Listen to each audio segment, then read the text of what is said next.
Hamas کے سربراہ امریکی نظر میں دہشت گرد۔ امریکہ نے یروشلم کو اسرائیلی دارالحکومت تسلیم کرنے کے بعد فلسطینی عوام پر ایک اور پہاڑ توڑنے کی کوشش کی ہے۔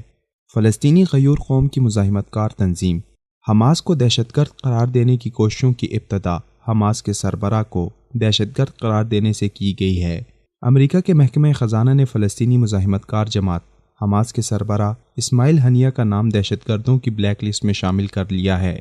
یہ اسرائیل پر امریکی کرم نوازیوں اور ٹرمپ کی اسرائیل کو فلسطین پر مسلط کرنے کی مسلسل دوسری اور بڑی کوشش ہے۔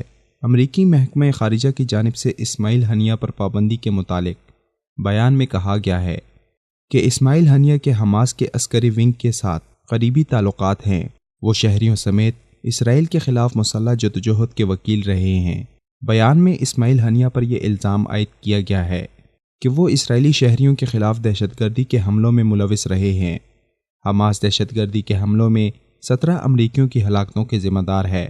اسماعیل ہنیہ کا نام اب امریکی محکمہ خزانہ کی پابندیوں کی بلیک لسٹ میں بھی شامل کر لیا گیا ہے۔ اس کے تحت اگر امریکہ میں ان کے کوئی اثاثے ہیں تو انہیں ضبط کر لیا جائے گا اور کوئی بھی امریکی شہری یا کمپنی ان کے ساتھ کاروبار یا لین دین نہیں کر سکے گی۔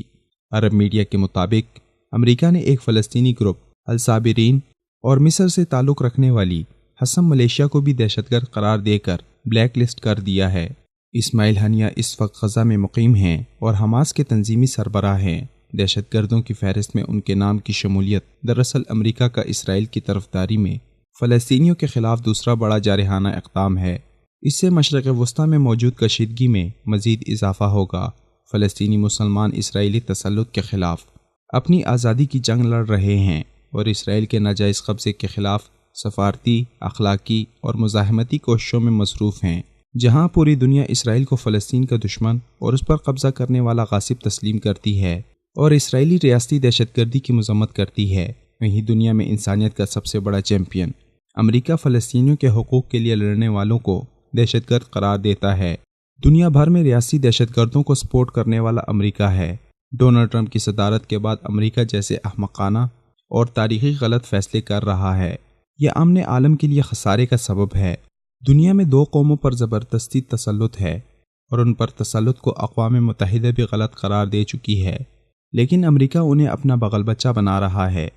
ہندوستان کے دہشت گرد اور مسلمانوں کے قاتل وزیر اعظم مودی سے امریکہ کی قربتیں بڑھیں تو امریکہ نے مودی کی چاپلوسی پر اسے خوش کرنے کے لیے کشمیر کی آزادی کی جنگ لڑنے والے کمانڈر سید صلاح الدین کو دہشت گرد قرار دیا، جبکہ اب فلسطینی قوم کی آزادی کی جنگ لڑنے والے اسماعیل ہنیہ کو دہشت گرد قرار دے کر اسرائیل سے اپنے دائمی تعلق کا ثبوت دیا۔ ایک جانب امریکہ عراق، شام اور افغانستان میں داخل ہو کر انسانیت کا قتل عام کرتا ہے اور اسے دہشت گردی کے خلاف جنگ قرار دیتا ہے، تو دوسری جانب ریاستی دہشت گردوں کو پالتا ہے اور انہیں پوری دنیا کی مخالفت کے باوجود اپناتا ہے۔ امریکہ کی یہ دوغلی پالیسی اور اس کا شدت پسند رویہ اصل دہشت گردی ہے اور دنیا میں دہشت گردی کا سب سے بڑا سبب بھی امریکہ ہے۔ اب وقت ہے کہ دنیا امریکہ کی زمینی خدائی کو تسلیم کرنے سے انکار کرے، خاص کر مسلم حکمران ایسے فیصلوں کو پاؤں کی ٹھوکر سے مسترد کریں تاکہ دنیا بھر کے مسلمانوں کو اپنی قیادت کی موجودگی کا احساس ہو، ورنہ کشمیر ہو یا فلسطین، شام ہو یا عراق، برما ہو یا افغانستان، مسلمان ہی کا خون بہہ رہا ہے، اور ان تمام مقامات میں مسلمانوں کے قتل عام کے پیچھے امریکہ جیسی عالمی دہشت گرد طاقتیں کار فرما ہیں۔